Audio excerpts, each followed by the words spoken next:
আল্লাহ তাআলা মানুহক হাজাৰো নিয়ামত প্ৰদান কৰিছে। কিমান নিয়ামত প্ৰদান কৰিছে এই ক্ষেত্ৰত আল্লাহ ৰাব্বুল আলামিন নিজেই কৈছে, ওয়াইন তাউদ্দু নি'মাতাল্লাহি লা তুহসুহা। তোমালোকক কিমান নিয়ামত প্ৰদান কৰিছে যদি তোমালোকে হিসাব কৰিব খোজা, তোমালোকে হিসাব কৰিব নোৱাৰিবা, তোমালোকে কাউন্ট কৰিব নোৱাৰিবা। নিয়ামত পৃথিৱীৰ সকলো মানুহৰ বাবে। আমি খাইছো, আমাৰ নেক্সট প্ৰজন্মই খাব, তাৰ পিছত যিসকলে আহিব তেওঁলোকে খাব।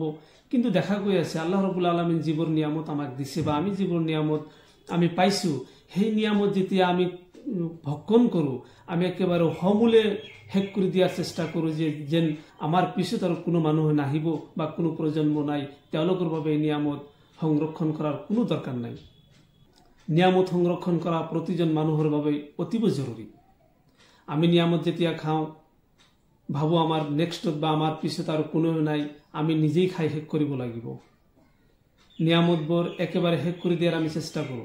আল্লাহ তাআলাৰ নিয়ামতবোৰৰ মাজত গৰু এবিধ নিয়ামত, তাৰে মাজত গাই গৰু বিশেষ নিয়ামত। কাৰণ মানুহৰ পুষ্টিকৰ যিমান খাদ্য আছে, গাখীৰ, দৈ, ঘি, পনীৰ, মাখন ইত্যাদি আমি গৰুৰ পৰা পাওঁ। অতীতৰ পৰা ভাৰতবৰ্ষত বিশেষ দৃষ্টিভংগীৰে গাই গৰুৰ বিষয়ে চিন্তা কৰা হয়। কোনোৱে গাই গৰুক মাতৃ হিচাপে বা মাতৃসমূহ জ্ঞান কৰি তেওঁৰ পূজা অৰ্চনা কৰে।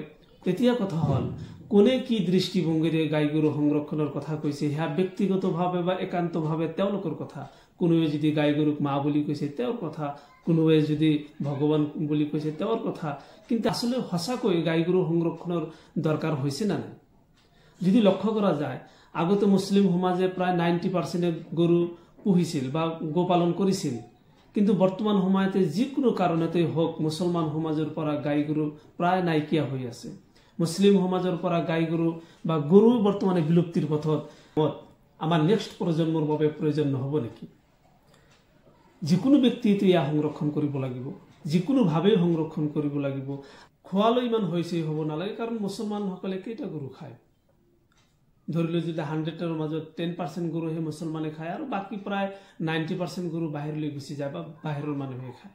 কিন্তু মই চিন্তা কৰিছো যে আচলতে গৰু সংৰক্ষণ কৰা মুছলমানৰ বাবে বৰ্তমান সময়ত প্ৰয়োজন হৈছে না নাই?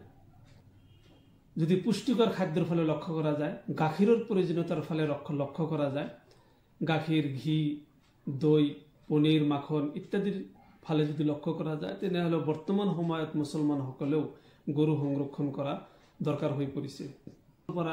গৰু সংৰক্ষণৰ প্ৰচাৰ হৈ আছে, সেইটো দৃষ্টিকোণৰ পৰা এজন মুছলমানে গৰু সংৰক্ষণ কৰিব নালাগে।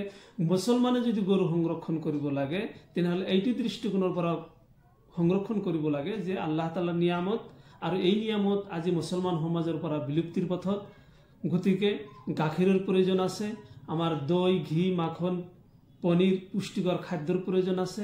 সেই দৃষ্টিকোণৰ পৰা আমি প্ৰতিজন মুছলমানেও গোধন বা বিশেষকৈ গাই গৰু সংৰক্ষণ কৰা প্ৰয়োজন।